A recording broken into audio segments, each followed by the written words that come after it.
आज 20 सप्टेंबर शुक्रवार. सगळ्यांना शुभेच्छा. पितृपंधरवडा सुरू झालेला आहे. परवा म्हणलं तसं आपलं आपलं तेही पितृकर्मही आपलं एक कर्तव्य असतं आणि ते आपण करायला पाहिजे. आज आता 24वा श्लोक आपल्याला अभंग घ्यायचा आहे. वसुदेव सुतं देवं कंस चाणूरमर्दनं देवकी परमानंदं कृष्णं वंदे जगद्गुरुं. गुरुर्ब्रह्मा गुरुर्विष्णू गुरुर्देवो महेश्वरः गुरुः साक्षात् परब्रह्म तस्मै श्री गुरवे नमः.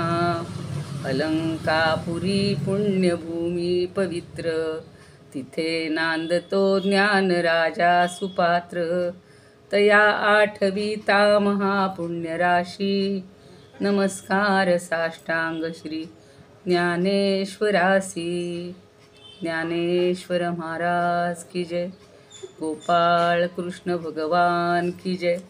सर्व श्रोत्यांना आणि हरिपाठ भागवत भक्तांना सादर वंदन. नव्यानं कोणी उपस्थित झाले असतील तर त्यांचं स्वागत. काल आपण 23वा अभंग पाहिलेला आहे आणि तिथे सगळा त्याचा विचार केला की 7 5 आणि 3 दशकांचा मेळा. सगळ्या तत्वांचा विचार केला, पण सगळ्यात महत्त्वाचं तत्त्व कुठलं असेल? भगवंत हरी. आणि त्यांनीच ही सगळी तत्त्व निर्माण केलेली आहेत. त्यांच्या त्या तत्वांच्याद्वारे आपल्याला सगळं दृश्य जग दिसत असतं. पण वेगवेगळ्या तत्त्ववेत्यांनी किंवा तत्त्वज्ञानांनी ही वेगवेगळी तत्त्व मानलेली आहेत. कोणी 25 मानली, कोणी 28पर्यंत संख्या गेलेली आहे, कोणी 5 मानली, कोणी 3 मानली. पण या सगळ्यांचा मेळावा जरी झाला तरीसुद्धा त्यातली खरी किती आहेत हे कळणं अवघड असतं.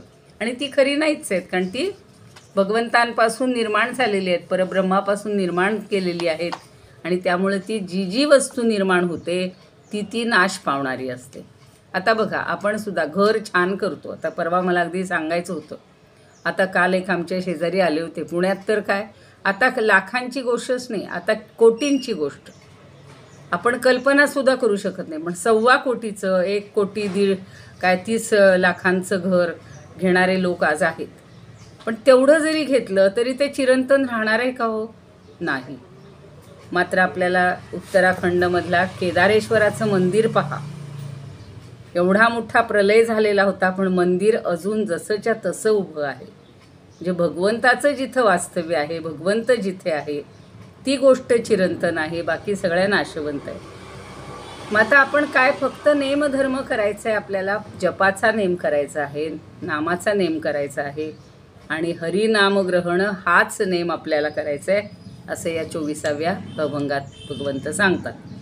जप तप कर्म क्रिया नेम धर्म सर्वा घटी राम भाव शुद्ध.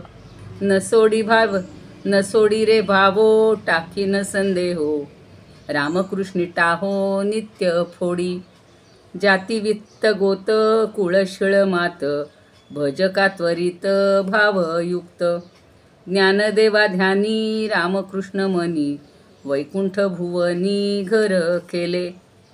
आता सगळीकडे सर्वा घटी, घट म्हणजे देह बरं का. आपण मागे ते गीत पाहिलेलं होतं. घटाघटांचे रूप आगळे प्रत्येकाचे दैव वेगळे.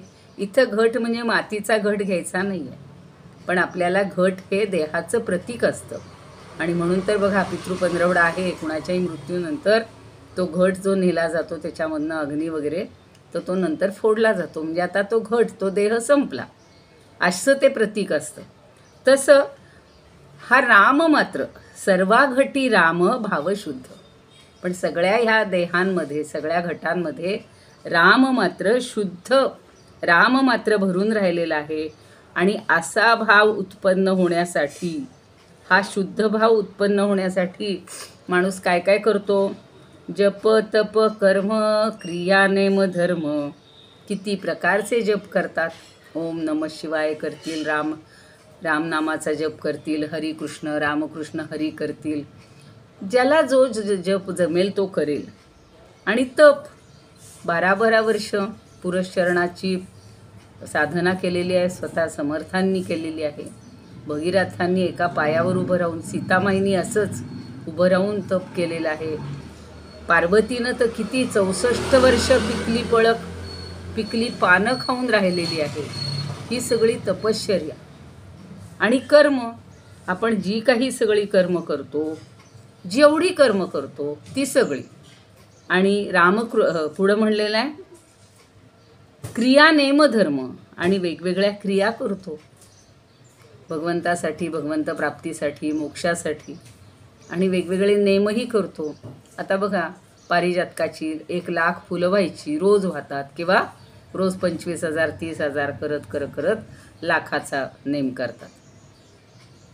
आणि उपवास, आता बघा याच्यामध्ये उपवास करणारे लोक आहेत. काल तर ऐकलं, गणपतीच्या 10 दिवसात उपवास करत होते एक जण.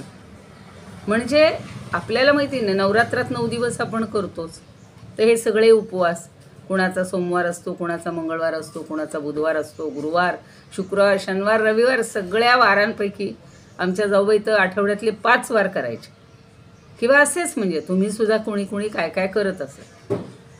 मग चतुर्थी आहे, एकादशी आहे, प्रदोष आहे, हे सगळे उपवास.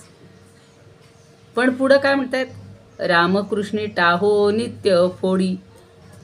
पण रामकृष्णाचा टाहो म्हणजे घोष, अखंड जयघोष, उद्घोष, हा नित्य फोडी.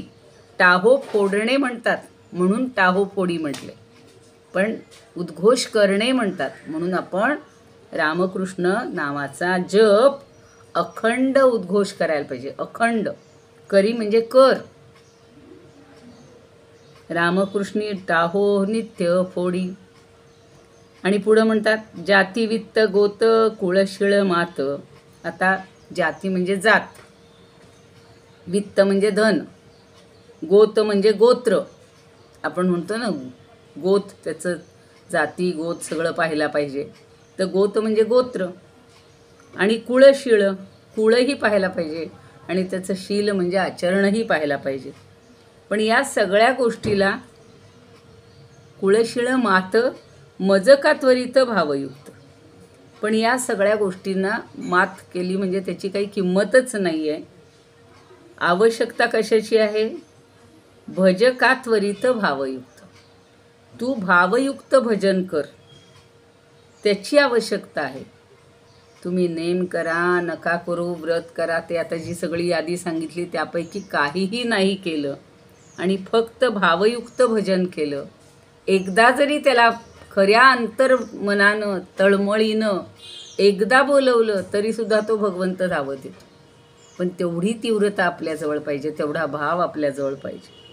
आणि म्हणून म्हणतात, ज्ञानदेवा ध्यानी रामकृष्ण मनी वैकुंठ भुवनी घर केले.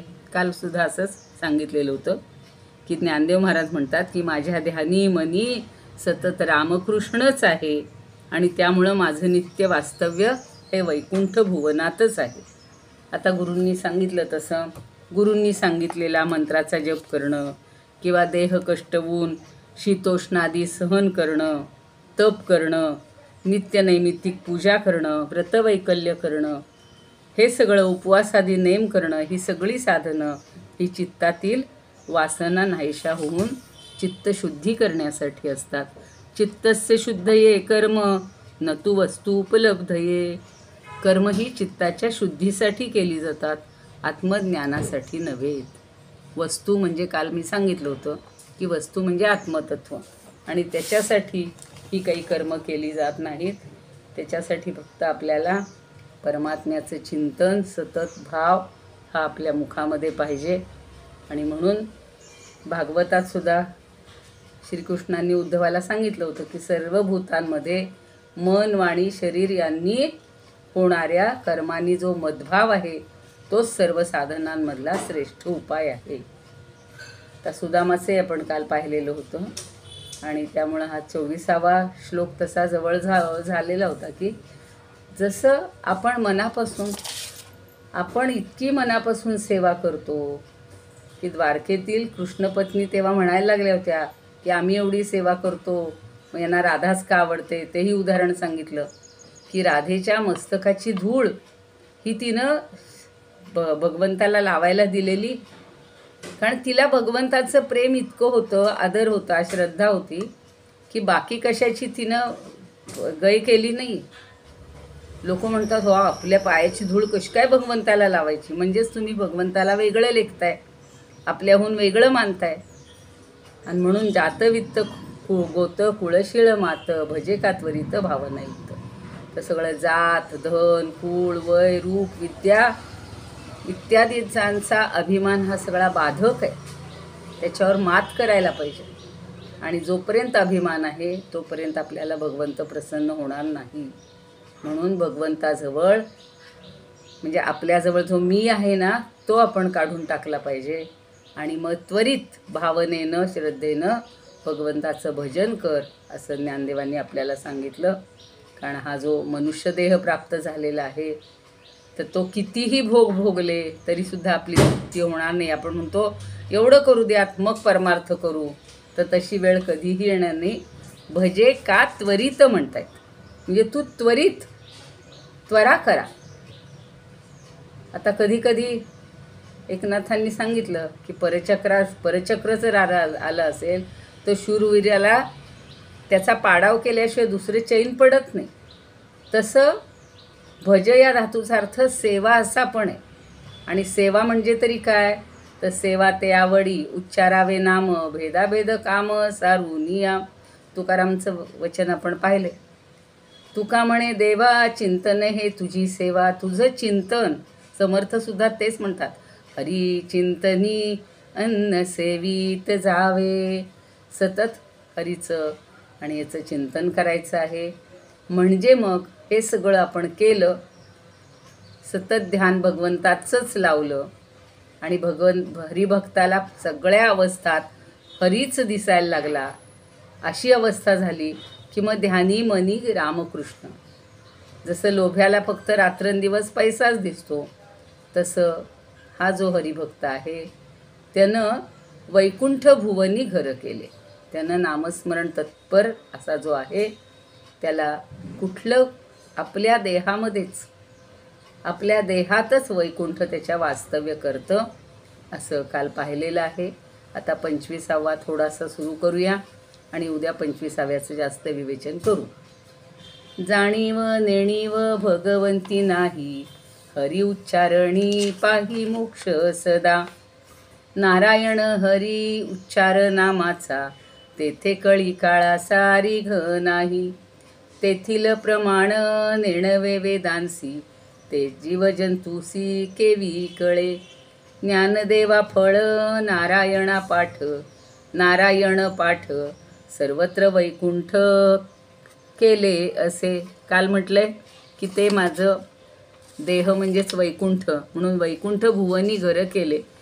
जो सतत हरीला रामकृष्णाचं ध्यानस्मरण करतो त्याचं देह म्हणजेच वैकुंठ आहे असं म्हटलेलं होतं. आता काय म्हणतात, सर्वत्र वैकुंठ केले असे. आता सगळीकडेच वैकुंठ झालेलं आहे. कुठं कुठं ते बघा, जिथे जिथे नारायणाचा पाठ होतो. आजच वाचत होते, समर्थ ज्या वेळेला त्या जांभून निघून आलेले आहेत फक्त रामाच्या ओढीनं आणि त्या पंचवटीमध्ये आलेले होते. पंचवटीत आल्यानंतर 6 दिवस उपवाशी राहिलेले होते. त्यांना कोणीच नाही ना तिथलं, आपलं जवळचं कोणी नाही, काही नाही. काही माधुकरी मागितली नाही, भिक्षा मागितली नाही, फक्त ध्यास घेतला होता रामाचा. आणि त्या पंचवटीतल्या रामाच्या इथं एका खांबाला टेकून ते बसलेले होते. आणि एकदम रात्रीच्या वेळी त्यांना म्हणजे आवाज आला, अरे नारायणा, अरे नारायणा. त्याच्या लक्षात येतं की मला नारायण कोण म्हणते, कारण त्यांचं नाव नारायण होतं. तर तिथे राम त्याला प्रत्यक्ष प्रगट झालेले होते आणि ते म्हणतात नारायणा नारायण. तर हे म्हणतात नारायण तर तुम्हीच आहात आणि मला कशी काय हाक मारतायत. तर म्हणे तुझ्यामध्येच मी मला बघतोय. इतकं ते दोघं एकरूप झालेले होते, कारण तो सारखा श्रीरामांचा जप करत होता. म्हणे मग मी कोण आहे, तू कोण आहेस. तर तो सांगतो मी रामाचा दास आहे, मी भक्त आहे. तर म्हणे आजपासून तू रामदास म्हणून प्रसिद्ध होशील. आणि रामांनी त्याला अनुग्रह दिलेला आहे, सगळं त्याला पाहिजे ते प्राप्त करून दिलं. आणि ज्ञान सांगितलं. काय सांगितलं, लोकांची सेवा कर, शक्ती मिळव, स्वतः बलसंपन्न हो, इतरांनासुद्धा बल दे, इतरांनासुद्धा सामर्थ्य दे, सामर्थ्य जगामध्ये निर्माण कर, असं सगळं सांगून ते राम अंतर्धान पावले. आणि मग याला पुन्हा सांगितलं की तू इथे गर्दीत राहूच नकोस, त्या नंदिनी नदीच्या काठावर तिथे तू वास्तव्य कर, तिथं माझं ध्यान चिंतन कर. आणि म्हणून ते टाकळीला जाऊन त्यांनी बरीच वर्ष मग तिथे साधना केली. 12 वर्ष त्यांनी गायत्री पुरश्चरण केलेलं आहे. म्हणून इथं पुन्हा पुन्हा सांगते की भगवंताच्या ठिकाणी ज्ञानही नाही आणि अज्ञानही नाही, जाणीव नेणीव. जाणीव म्हणजे ज्ञान आणि नेणीव म्हणजे अज्ञान. तर तिथं भगवंताच्या ठिकाणी दोन्ही नाही आहे. मग आपल्याला मोक्ष कधी मिळणार? हरी उच्चारणी पाही मोक्ष सदा. हरिनामाचा उच्चारण केला की आपल्याला नेहमी मोक्ष तिथेच मिळणार आहे. मग कशाचा उच्चार करायचा? नारायण हरी उच्चारनामाचा. सोप्पं नारायण हे नाव आहे बघा, आणि हरी. तर नारायण हरी हे सोपं नाव घ्यायचे. तेथे कळी काळा सारी घ नाही. जिथे बघा त्या परीक्षित राजाला कलीनं सांगितलं होतं, विचारलं होतं की मी माझं वास्तव्य कुठे असेल, तर ते सगळे दुष्ट विचार, दुष्ट वर्तन, दुराचरण जे करतील तिथे तू राहा. मग तुला कुठं राहता येणार नाही? तर जिथे कळी काळ, तुझं कुठं वास्तव्य राहणार नाही? जिथे माझी यत्र गायंती सर्वदा मद्भक्ता यत्र गायंती. जिथे माझे भक्त सतत गायन करत असतील, माझं नाम घेत असतील, तिथे तुला राहता येणार नाही. म्हणून इथं सांगितलेलं की तिथे कळी काळाचे दोष शिरतच नाही. रीग नाही म्हणजे त्याला प्रवेशच नाही आहे. नाही तर आपण तो काय रीग लागली होती अहो प्रसादाला, म्हणजे एवढी मोठी रांग असली तरी प्रत्येकाला तो प्रसाद मिळत असतो. रांग पुढे पुढे जात राहते, 5-10 मिनटात आपला नंबर लागून जातो. पण कळी काळाला मात्र ह्या भगवंताच्या भक्ताच्या इथे किंवा जिथे हे चाललेली आहे, साधना चाललेली आहे, नामस्मरण, तिथे त्याला प्रवेश नाही. तेथील प्रमाण नेणवे वेदांसी. मग आता मला सांगा, या वेदांना सुद्धा त्या ठिकाणी हे नाही आहे, कारण वेद हे सुद्धा फिके पडलेले आहेत. मग वेदांना ज्याचा महिमा कळलेला नाही, प्रमाण नेणवे म्हणजे समजत नाही. तेथील प्रमाण, या भगवंताचं जे प्रमाण आहे, भगवंताचा जो महिमा आहे, तो या वेदांनाही कळला नाही. मग सामान्य लोक तर काय करणार? म्हणून ते गाणं मला फार आवडतं. वेदा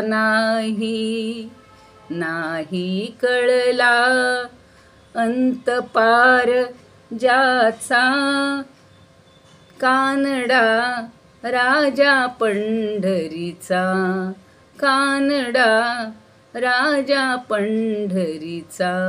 बघा, त्या पंढरीच्या राजाचा अंतपार कोणाला कळलेला नाही, वेदांनाही कळला नाही, कारण ते परब्रह्मच आहे. तसं आता सामान्य माणसाला तर काय कळणार हो?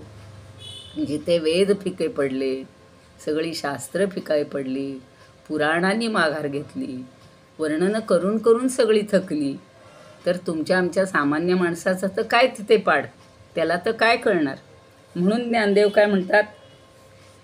तेथील प्रमाण नेणवे वेदांसी, ते जीवजंतूसी केवी कळे. जीवजंतू म्हणजे अगदी सामान्य पशु पक्षी, आपल्यासारखे माणसं, यांना काय त्याचं प्रमाण कळणार आहे? म्हणजे यांना त्याचं महत्त्व काय कळणार आहे? म्हणून शेवटी सांगतात, ज्ञानदेवा फळ नारायण पाठ. आता ज्ञानदेवाला कशाचं फळ मिळालेलं आहे? तर नारायण नामाच्या पाठाचं फळ, अखंड नामस्मरण हेच आहे. आणि त्या स्मरणाने काय होतं? सर्वत्र वैकुंठ केले असे. त्या अखंड स्मरणानं सगळ्या ठिकाणीच वैकुंठ राहतात. म्हणजे काय? वैकुंठ होऊन राहतात. जे जे भक्त नारायणाचा पाठ करत असतील, त्या प्रत्येक, मगाशी म्हटलं होतं की सर्वाघटी राम, तर सर्वाघटी नारायण. तसं इथे जिथे जिथे हे वारकरी बघा त्या लाखोनी जातात. मग त्या लाखो वारकऱ्यांमध्ये हे वैकुंठ तयार झालेलं आहे. म्हणजे सगळ्या ठिकाणी वैकुंठच होतं असं सांगितलं आहे. आपल्याला उद्याला आपण याची जास्त हे बघूया, त्याचे काय म्हणूया स्पष्टीकरण हे. कारण मुळातलं सगळं शुद्ध असतं, पण हे आपल्या आचरणामुळं किंवा या सगळ्या गुणांच्या संगतीत राहिल्यामुळं सगळे गुणधर्म माणसाचेही बदलतात, बिघडतात. म्हणून आपण काय करायचं तर फक्त हरी उच्चारण करायचे. आणि आज 25व्या श्लोकाला फक्त सुरुवात करून ठेवली आहे, कारण काल घाईघाईत 24वा झाला होता. 23वाचं आपण थोडंसं हे पाहिलेलं होतं. म्हणून आपण जाणीव नेणीव भगवंती नाही, भगवंताच्या ठिकाणी या दोन्ही गोष्टी नाहीत. कारण तो सगळा जाणकारच, तोच ज्ञात आहे. हो, त्यानं आपल्याला निर्माण केलेलं आहे. त्यामुळे त्याला काय जाणून घ्यायचे किंवा त्याला काही जाणीव नाही किंवा ज्ञान नाही अशी कुठली गोष्ट आहे. म्हणून ती पहिली ओळ मस्त आहे, जाणीव नेणीव भगवंती नाही. एवढाच विषय आपल्याला पटवून देत आहेत. आणि ज्ञानदेवांची पद्धत अतिशय सुंदर आहे. ते ज्ञानियांचे राजे आहेत.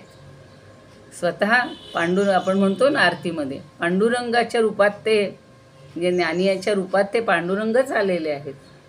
आणि म्हणून हरिपाठात सुद्धा सारखी नामस्मरणाची श्रेष्ठता ही ज्ञानदेव आपल्याला समजावून देत आहेत. आणि पहिल्या चरणात म्हणून त्यांनी सांगितलं की जाणीव नेणीव भगवंती नाही. त्यांनी हा भगवंत हा शब्द अगदी हेतू, म्हणजे काहीतरी हेतू मनात ठेवूनच हे केलेलं आहे, उत्पन्न केलेलं आहे किंवा लिहिलेलं आहे. कारण काय, सगळ्या प्राणीमात्रांची उत्पत्ती, विनाश, गती, अगती, विद्या हे सगळं जो जाणतोय तो भगवान आहे. आणि त्याच्या ठिकाणी कसली जाणीव असणार आणि कसली नेणीव असणार. उद्या पाहूया बाकीचे हे त्याच्यातले. आता काल धेनुकासुराची कथा चाललेली होती, धेनुकासुराची. आणि थोडंसं आपण थोड्या भागापर्यंत आलो होतो की बलरामांनी त्या धेनुकासुराच्या काय केलं तर त्याचे दोन्ही पाय धरले. कारण तो धेनुकासूर त्याला लाथा मारत होता. जो अज्ञानी मनुष्य आहे तो कुठला भगवंतन कुठलं काय त्याला काहीच पत्ताच नाही आहे. आणि आपल्या मागच्या म्हणून आपल्याकडे नेहमी म्हणतात कुणालाही पाय लावायचा नाही, चुकून लागला तर नमस्कार करायचा. आमचे आईवडील तर नेहमी सांगायचे की चुकून लागला, जाता जाता एखाद्या वस्तूला लागला, चुकून पुस्तकाला लागला, भांड्याला लागला, नाद झाला तर तो पहिला थांबवायचा, त्याला नमस्कार करायचा. कारण चराचरात हा भगवंत भरून राहिलेला आहे. आणि हा तर धेनुकासूर तर त्या बलरामांना पायांनी लाथा मारतो आणि मागच्या पायाने लाथा मारतो. मग बलराम तर नावासारखेच होते, ज्यांच्या ठिकाणी बल पण आहे आणि राम पण आहे. त्यांनी दोन्ही पाय त्याचे एकाच हातानं पकडलेत, आकाशात गरगर गरगर गरगर फिरवलं आणि ताडाच्या झाडावर त्याला आपटलं. आणि फिरवत असतानाच त्या गाढवाचे प्राण निघून गेलेले होते. मग काल मी थोडं सांगितलं होतं की तो तर आपटला गेला, झाडावर आपटला गेला, पण काय झालं, ज्याचा वरील भाग अतिशय विस्तृत होता असा जो महान वृक्ष ताडवृक्ष होता तो कडकड खडखड खडखड आवाज करत धाडकन खाली पडलेला आहे तुटून. बरं, तो एवढा मोठा वृक्ष तो तुटून पडताना दुसऱ्या झाडाला धक्का लागला. त्यानं दुसऱ्या वृक्षाला पडलं, दुसऱ्या वृक्षाचा तिसऱ्याला लागला, त्यानं तिसऱ्या वृक्षाला पडलं, तिसऱ्यानं चौथ्याला पाडलं. असं करत करत एका ओळीत जेवढे ताडवृक्ष होते ते सगळे उन्मळून पडले. आणि बलरामांनी अगदी सहज लीलेनं, म्हणजे काय अगदी सहज, जशी आपण एखादी काठी गरगर फिरवतो किंवा त्या कंसानं तर काय केलं, सगळी देवकीची 6 मुलं गरा गरा गरा फिरवून त्या शिळेवर आपटून टाकली. त्याच्यात तर ताकदच होती, तो तर राक्षसीच सगळं सामर्थ्य होतं. पण इथे बलरामांनी लीलेनं फेकून दिलेल्या त्या गाढवाच्या शरीराच्या आघातानं सुद्धा एवढे ताडवृक्ष तुटून पडले. वाऱ्यानं हलावेत तसे गदा गदा गदा हल्लेत. म्हणून शुक सांगतायत राजाला, परीक्षिताला, की अरे राजा, जगदीश्वर अनंत भगवानाच्या बाबतीत काय आश्चर्य. कारण वस्त्रामध्ये जसे दोरे असावेत त्याप्रमाणे हे सारं जग हे त्यांच्यामध्ये ओतप्रोत भरलेलं आहे. म्हणून मला हे जगाचं जे वर्णन तेही काव्य फार आवडतं. माझी बहीण एक मोठी होती आणि ती नेहमी म्हणायची की धागा धागा अखंड विणूया, विठ्ठल विठ्ठल मुखे म्हणूया, अक्षांशाचे रेखांशाचे उभे आडवे गुंफुनी धागे, विविध रूपी वसुंधरेचे वस्त्र विणिले पांडुरंगे. विश्वंभर तो विणकर पहिला, कार्यारंभी नित्य स्मरूया, नित्य स्मरूया, धागा धागा अखंड विणूया, धागा धागा अखंड विणूया. मला हे धागे म्हणलं ना की नेहमी हे गाणं आठवतं. पुढं तर फार छान आहे.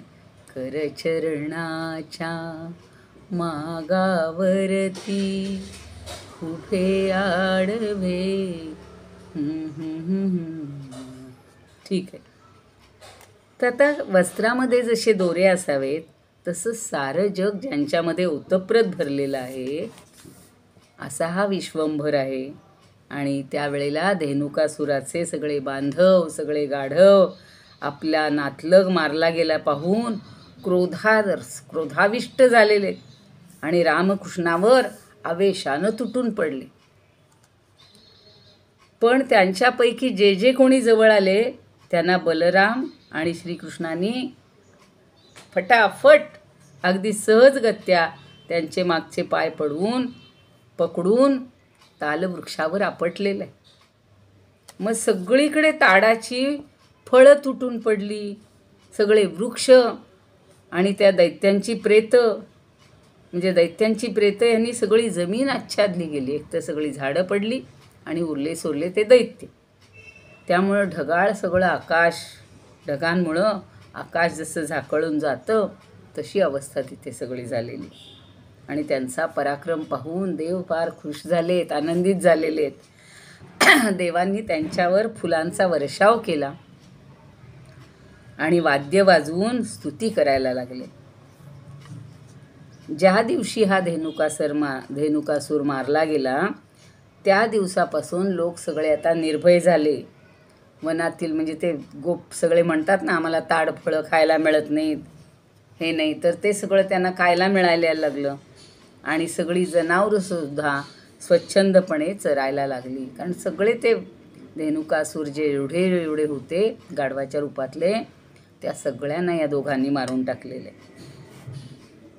मग आता बघा, ज्यांचं श्रवण कीर्तन हे पुण्यकारक आहे असे हे भगवान श्रीकृष्ण आणि त्यांचे बंधू ज्येष्ठ बलराम ते व्रजामध्ये आलेले आहेत, गोकुळात आलेले आहेत. आणि त्यावेळी त्यांचे साथीदार त्यांच्याबरोबर त्यांची स्तुती करत निघालेले होते.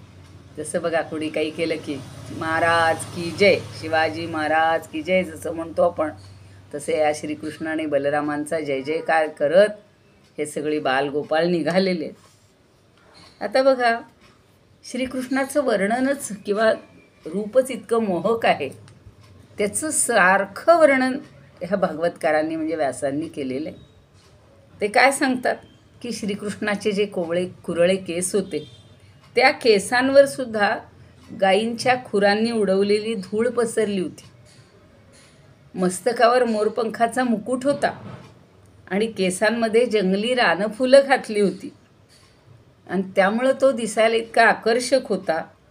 त्याच्या चेहऱ्यावर सारखं स्मितहास्य असतं. बघा, त्या व्हॉट्सअपवर एक छान हल्ली छोटीशी मालिका टाईप दाखवत आहेत. खरंच मन मोहून जातं की त्यांनी छोटासा तो बाळकृष्ण घेतलेला आहे आणि तो कसा अल्लडपणे त्या यशोदा मैयाला फसवतो, घरातल्या नंदराजाला हे करतो, सगळ्या गोपींना, असे त्यातले जे आपण जे जे आत्ता प्रसंग पाहिलेत ना, ते अगदी छोट्याचे त्याचे खूप छान दाखवलेले आहेत. तर त्याचं सगळं आकर्षकच असतं बघा. कृष्णाची एक मूर्ती फार रम्यच आहे आणि तो बासरी वाजवतो तेही सगळ्यांना आवडतं. सगळे सवंगडी त्याची कीर्ती गात असतात. बासरीचा आवाज ऐकून सगळ्या गोपी मोहून जातात, घरातून पळत पळत येतात आणि केव्हापासून त्यांचे डोळे या श्रीकृष्णाच्या दर्शनासाठी आतुर झालेले असतात. मग गोपींनी काय केलं हो, तर त्यांनी आपल्या नेत्ररूपी भ्रमरांनी भगवंताच्या मुखारविंदाचं म्हणजेच कमळाचं, मुखकमलाचं आणि त्या मुखकमळातल्या मधाचं हे पान केलेलं आहे, प्राशन केलेलं आहे त्यांचं मध. आणि मग दिवसभराच्या विरहाची आग शांत करायच्या त्या. दिवसभर भेटायचे नाहीत ना. त्या गोपाळकाल्याच्या वेळेला खूप छान सांगितलं होतं बघा, की ते म्हणतात मागे वळून बघत नाहीत. तर त्या सगळ्या गोपिका म्हणतात, अरे आता आम्ही दिवसभर काय करायचं. मग आमची तक्रार करत होत्या ना, आता झुरत राहा म्हणे. तशा ह्या झुरत राहतात दिवसभर, कारण त्यांना आता हा काम उद्योग लागलेला आहे. गाईंना चरायला न्यायचं, दिवसभर हे असे मोठमोठी कार्य करायची. मग परत आल्या की अगदी त्यांना फार उत्सुकता वाटायची की कधी हा आमचा बाळकृष्ण येतोय, कधी त्याचे सवंगडी येत आहेत. आणि ते आल्या आल्या त्यांच्या डोळ्याचं अगदी पारणं फिटायचं. आणि मग त्या लज्जायुक्त असं हास्य करायच्या, विनययुक्त नेत्रकटाक्षांनी त्याचा सत्कार करायच्या आणि तो स्वीकारतच हा व्रजामध्ये प्रवेश करायचा. म्हणजे हे दोघंजण, म्हणजे सगळ्यांबरोबर. मग यशोदा, रोहिणी यांना त्यावेळी देण्याजोग्या वस्तू हव्या तेवढ्या दिल्या होत्या. म्हणजे त्या दोघींनी सगळ्यांना सगळ्या वस्तू द्यायच्या त्या. आणि मग पुन्हा त्या बाळांना बाळच म्हणायची ही सगळी. तेल उठणं लावून रोज स्नान घालायची. आणि मग त्यांचा दिवसभरातला जो हिंडण्या फिरण्यामध्ये आलेला जो शीण असायचा, किंवा असे हे राक्षस मारण्याचा शीण, अजूनही ते यशोदेला खरं कळतच नाही की हाच खरा भगवंत आहे. कित्येक लोक त्याला, कुणी व्यापारी असतील, कुणी हे असे पुरोहित असतील, ते सगळे भेटायला येतात नारायण नारायण करत. तर ही म्हणते नारायण कुठे आमच्या इथे. आणि हा मिश्किल असा हसत असतो, कारण हा स्वतः नारायण हे अजून तिला कळत नाही. मग शेवटी तो एकदा तिला तसं दर्शन देतो बरं का. मग त्या सगळं त्यांना स्नान वगैरे घातल्यानंतर कपडे घालून गंध लावून सुगंधी फुलांच्या माळा पुन्हा त्यांना सजवतात अगदी. आणि मग ते दोघंजण बलराम आणि श्रीकृष्ण या प्रिय मातांनी सगळं वाढलेलं स्वादिष्ट भोजन करायचे. त्यांच्याकडून लढीवाळपणे थोपटून घ्यायचे आणि मग आईनं पुन्हा अंथरुणावर त्यांना झोपवायचं. पूर्वी आणि लवकर झोपायची पद्धत होती, लवकर उठायची पद्धत होती, आरामात झोपू जायची. आता बघा, आता सगळं चक्रवीर, रात्रभर जागायचं, रात्रसारख्या त्या ड्युट्या करायच्या आणि मग पार निम्मा दिवस गेलेपर्यंत झोपायचं. मग पुन्हा त्यांचं कार्य सुरू होतं. हल्लीच्या लोकांचं काळ बदललेला आहे, कलिकाळाचा सगळा महिमा आपल्याला अनुभवायला मिळतोय. म्हणून पुन्हा परीक्षिताला ते सांगतात की अरे अशा प्रकारे वृंदावनात राहत असताना एके दिवशी श्रीकृष्ण बलरामाखेरीज इतर मित्रांबरोबर यमुनेवर गेले. आता आपल्याला कालियामर्दनाची कथा पाहायची आहे, त्याची सुरुवात आज करून ठेवू. मग आता उन्हाळा होता. उन्हामुळं सगळ्या गायी आणि गोपाळ अगदी तहानेनं व्याकुळ झालेले होते आणि त्या यमुना नदीचं विषारे पाणी ते प्याले, कारण तिथे तो कालिया राहत असतो. परीक्षिताला सांगतायत शुकदेव की अरे परीक्षिता, दैववशात लक्षात न आल्यामुळं ते विषारी पाणी पितात सगळ्या गायी आणि सगळे गोपाळ निश्चेष्ट होऊन पडले, बेशुद्ध झाले बिचारे आणि त्या यमुनेच्या काठावरच पडून राहिले. आणि त्यांना ते पाहिल्यानंतर ह्या योगेश्वराचं, ईश्वराचं, या भगवंताचं सगळं मनसुद्धा व्याकुळ झालं आणि त्यांनी लगेच अमृत वर्षाव करणाऱ्या आपल्या दृष्टीनं त्यांना जिवंत केलं. नुसतं पाहिलं तरी ते जिवंत झाले. म्हणजे त्या सगळ्यांचे रक्षण करते हे भगवान श्रीकृष्णच होते. मग ते शुद्धीवर आल्यावर सगळेजण पाण्याजवळच उठून उभे राहिले आणि आश्चर्यचकित होऊन पाहायला लागले की आपलं काय झालं होतं, काही कळतच नाही. तर विषारी पाणी प्यायल्यामुळं मरूनसुद्धा श्रीकृष्णाच्या कृपादृष्टीमुळं आपला पुनर्जन्म झाल्याचं त्यांच्या लक्षात आलं. आणि मग आता आपल्याला उद्याला थोडासा हा जो कालियाची कृपा किंवा कालियावर कृपा, कालियासुद्धा शेवटी शरमतो, नरमतो, त्याला काय म्हणूया, शरण येतो. कारण पूर्ण आपला पाडाव होऊन मरण घेण्यापेक्षा भगवंत जिथे सांगतील आणि भगवंताची सेवा करायला मिळेल अशा हेतूनं तो पुढे कुठे जातो ते आपण उद्या बघूया. योगेशं सच्चिदानंदं वासुदेवं व्रजप्रियं धर्मसंस्थापकं वीरं कृष्णं वन्दे जगद्गुरुं. कृष्णाय वासुदेवाय हरये परमात्मने प्रणतः क्लेशनाशाय गोविंदाय नमो नमः. ॐ पूर्णमद पूर्णमिदं पूर्णात् पूर्णमुदच्यते पूर्णस्य पूर्णमादाय पूर्णमेवावशिष्यते. ॐ शांती शांती शांती. धन्यवाद.